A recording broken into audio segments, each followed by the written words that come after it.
Hi guys! Yes, this is your Captain Jem and I'm here right now. Sa mga mahilig magkape dyan.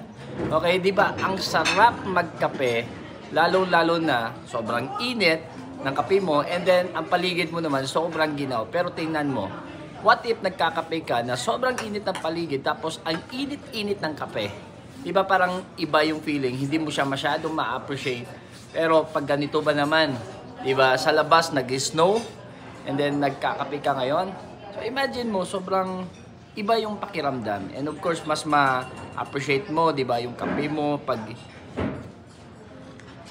gumaninto ka pa lang, di ba? Mas na-appreciate mo, right? So now, what's my point in life? Okay, marami ka din problema. Hindi mo ma-appreciate yung success pag walang problems.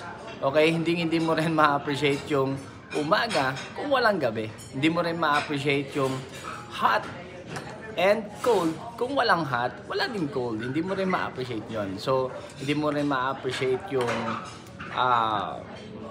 mga pangit, okay? Or magaganda kung walang pangit, okay? So, in short, it is always a law of polarity.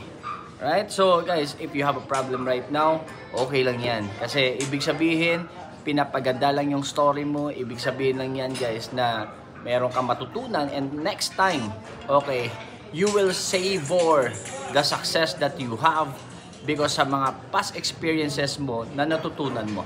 Alright? So, again, okay lang na magkamali ka.